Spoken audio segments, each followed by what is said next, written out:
for you, drop by drop, upon the quiet mountaintop. I was diagnosed in 2021. Very, very recent. So parang what happened was I came from a really bad, parang the relationship wasn't a good space for me. Pag gumigising ka, anong naiisip mo? Nothing, like really not so good thoughts. I wish that I could just let go of that weight and not carry it because that would be wonderful. But I don't have a choice. It's attached to my body. It's attached to my brain. There's no way for me to just drop that weight and be normal. Everything around me is like closing in on me. Parang claustrophobic. I can't breathe. I feel like I'm gonna pass out. And I don't know what triggered it. Parang Anxiety attack ito. anxiety attack. Feeling ko, mamamatay ako.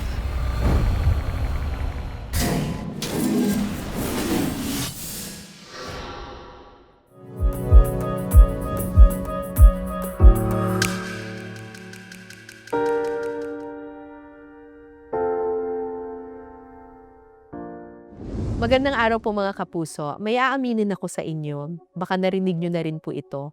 Ako po ay may bipolar disorder.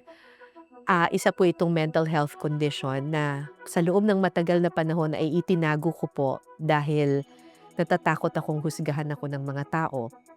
Pero masaya ako na maraming mga tao na nag-come out at nagsabi ng kanilang kondisyon at tulad ng marami, nabigyan din ako ng lakas ng loob. Ang makakausap ko po ngayon ay isa sa mga taong naglakas loob na sabihin ang kanilang mental health condition. I'm bipolar. I'm diagnosed with anxiety and depression, and I'm being treated for PTSD. Sa totoo lang, nung nalaman kong meron siyang mental health condition, nagulat din ako. Kasi she's so successful, she's so bubbly and just full of life. At nagulat din ako. Ang Queen of ASMR, kasama ko ngayon sa iListen, ang favorite ng mga podcast kasi ang ganda ng boses, Miss Inka Magnaye. Thank you, Miss Cara. Grabe, parang ang technology ng podcast, ang platform ng podcast ay ginawa para sa mga katulad mo. Na ang ganda-ganda ng boses na parang kahit na wala kang sinasabi, parang kahit walang katuturan siguro sasabihin mo, papakinggan namin eh. Parang one time nga gusto ko magbasa ng telephone book. Let's see kung gagana. Carol Krista, make my eyes pop a little bit more. Triumphant o'er the crested palls of her grand family funerals. What else was I going to say? Nabasa ko na yung ASMR, ito pala ang naging daan sa'yo para makatulong to battle your mental health condition. Yes. Paano? Especially nung hindi pa ako medicated. Kasi before, hindi ko alam kung paano i-treat yung mental health ko or if I even have like a diagnosis kasi I didn't go to a doctor yet or whatever. All I know is, paminsan-minsan, feeling ko, mamamatay ako. Parang everything around me is like closing in on me. Parang claustrophobic. I can't breathe. I feel like I'm gonna pass out. And I don't know what triggered it. Parang Anxiety attack ito. anxiety attack. Oo. And Na hindi mo alam na natatakot ka, pero natatakot ka lang. yeah, there's nothing going on, but my brain is telling me, you're in danger, and I don't know what to do. So, sa ASMR ako, basically I found comfort in that. Kasi Yung ASMR ay, ano nga ba yung ibig sabihin doon? autonomous sensory meridian response. Ito yung parang, Yeah. mga ganyan. Yes, Yung mga yes. sound na nakaka-relax. Yes. And even like the crinkling of the nails, very relaxing. So for Oo. example, if I'm talking to you like this, Miss Cara, Oo. I know that you've had a long day. Yung the relaxing effect of that. But it sounds like parang rain dropping on Correct. your roof. Correct. Oo, Diba? oo, Parang oo. ganon. It gives like that sort of comfort. So, nakinig ka ng Yes. maraming ganon. Tapos, Yes. Tapos then, I realized na when I listen to that, kumakalma ako. It gives me something to focus on. So parang hindi na ako nagfo-focus sa takot. Kundi pinapakinggan ko nila yung mga boses nila, very relaxing. And then, parang nalalabanan ko yung anxiety attack.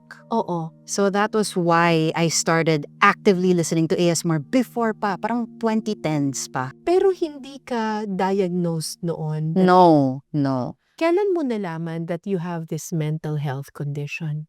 I was diagnosed in 2021. Bago lang. Very, very recent. Paano Yeah. humantong doon? Bakit naisipan mong magpa-diagnose? I came from a really bad, parang the relationship wasn't a good space for me. Yung relationship, it's a very big trigger for so many people. Parang hindi natin na-realize that we think na ang babaw lang, relationship lang naman yan. Pero Oo. when you think about it, yung partner mo, they are one of the biggest foundations of your life. Kung hindi okay yung relationship mo, it bleeds into every part sa work mo, sa friends mo, hindi ka makakoncentrate, hindi ka makafocus. Kasi when you are in a relationship, full trust yun eh. Yes. Parang binibigay mo yung sarili mo eh. Yes. Doon yes. sa partner mo. Your whole self. Your whole self. Yeah. Everything, di ba? Halos lahat ng bahagi ng buhay mo, binibigay mo sa kanya ng full trust. Yes. So kapag na-break yung trust na yon, It's going to break almost everything that it touches. So parang after a bad ending, parang I went into a really deep depression. Nag-trigger siya. Parang I was in bed lang for months. Hindi talaga ako lumalabas ng kwarto ko. Umiiyak or not even yung parang tulala. nothing. Like, Pag gumigising ka, anong naiisip mo?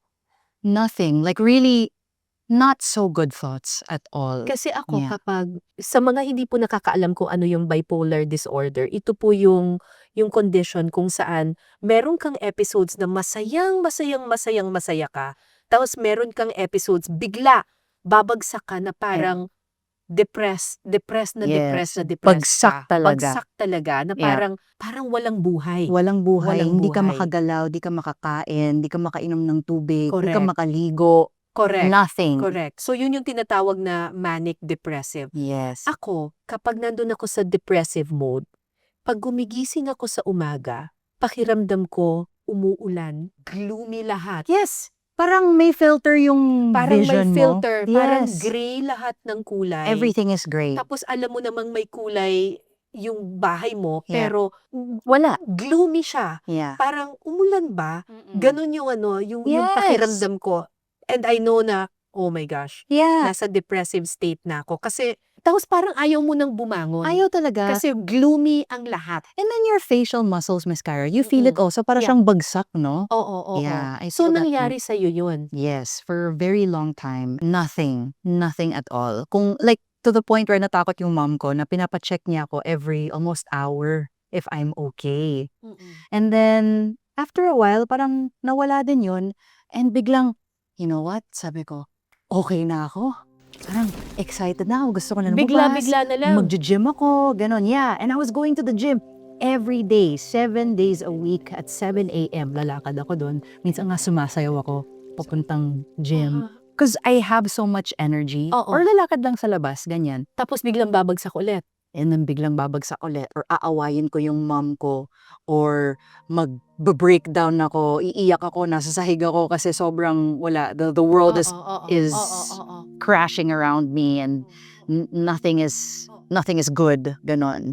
So parang ganun siya, up and down, Up and down, up and down, up and down. Yeah, to the point Tapos? na parang di na alam ng mom ko kung masaya ba si Inka today or is she aawayin ba niya ako today? And then my sister told me one time, because I was messaging them, super hyper ko na pala, parang nagsasend ako ng video messages na parang inaano parang hi, gumaganon-ganon ako sa kanila. And then to me, feeling ko lang na, my God, what a great day it is today. This is so fun. I want to do this. I want to do that. And then my sister messaged me. Sabi niya, are you okay? Are you having an episode? So pumitik ako. Sabi ko, what do you mean episode? Bawal ba akong masaya? Parang, di ba pwedeng happy lang ako today? Tapos parang, I really like dug it into her. Kasi why are you ruining my happiness? And then, wala, inaway ko na sila, ganyan. And then after that, breakdown na naman. And then my mom was like, after a while, she was like, I guess napagod na rin siya. Sabi niya, do you want to see a doctor? So she asked her friend for a recommendation. And then I started seeing my doctor. At anong sinabi ng doktor? Anxiety and depression, which is I Mm-mm. think one of the yung Yes, very common, very yes, basic yes. ano. So I think they start with there. And then so she was treating me for that, but she was like, I want to see you every week. So once a week kami nakikita to touch in, ganyan. And then after a while, she was like, you have bipolar disorder too. I was like, oh my God, I'm one of them. Parang ganon, Oo. I have bipolar. What does that Baliw mean? ako. Oo, parang I was scared at first. Oo. But then also at the same time, sobrang nakahinga ako. I was so relieved because there's finally a name to what was happening to me. Pag-usapan natin yung part na sabi mo, you were afraid. Bakit ka natakot? Grabe yung stigma around mental health. Yeah. And nag-aalala ako na parang, what if people find out na I'm bipolar? Will it be embarrassing for my mom? Will it affect my work? Baka wala nang kumuha sa'yo. May bipolar siya, mahirap kausapin yan. Baka di natin True. alam, ganyan-ganyan. True. So I was like, Sasabihin ko ba to? yeah, like, do I talk about this? In the beginning, I didn't. Kasi I was also aware na parang I was in a very delicate place na very volatile pa yung mind ko. So I was thinking, sige, I'll keep it to myself muna hanggang maging mas stable ako when I know how to talk about it na. Then I can talk about it. Kasi I don't want to say something naman din na I don't know what to say. Totoo yan. I remember nung pumupunta ako sa psychiatrist ko, nagkakap ako, mamask ako, nagtatago ako, nakaganito ako. Kasi ayokong makita ako ng mga tao na pumupunta ako sa isang psychiatric ward or psychiatric clinic. It's Mawalan hard ako din. ng trabaho or mabash ako sa social media, sabihin na, yan, baliw yan. Oo. Oo, yung ganon. It's terrifying. It's terrifying kasi yung stigma nandun pa rin. Oo. Palaging iniisip na kapag may mental health condition ka, baliw ka. Yeah. Oo. And I think that's the reason why I wanted to talk about it also when I was ready. Kasi gusto kong parang ako yung may control ng narrative na yon. So kung malaman nila na baliw ako, at least ako yung nagsabi. Came from me. And at least yung naririnig nila is the truth. Kasi ako na yung nagsabi sa kanila, this is what I have, this is what I experience, it was like this for me. Kasi yung pagkabaliw, to an extent, I guess we can be, but we have control over it. I would say na parang, yeah, it's hard. Or hindi naman siya to the point na I should be embarrassed kasi it's not like nangyari to kasi sa mali na ginawa ko. It's just me. It's a condition in my head that I was born with, that developed in me. It's still something that can be or needs to be treated. At ang importante, yung aware ka sa sarili mo, how you're gonna live with it. Yes. Kasi ako, ngayon that I know what my condition is, I am able to live with it, and sa totoo lang, na nare-reap ko yung fruits of it. Really? In what way? Halimbawa, kapag alam ko na malapit na akong maging manic stage, I'm more creative, I'm more bold, I'm more parang full of energy, di ako napapagod, and all those things. So, mas mabilis ako magsulat ng script, Yes. mas mabilis yung utak ko, mas Yes. masaya ako generally, mas True. naggagawa kong lumusong kung saan-saan. Parang multitasking, sige, Correct. projects, Kaya kong let's gawin go. yan. Oo. Oo. Kasi parang kang may superpower. Actually, that's true.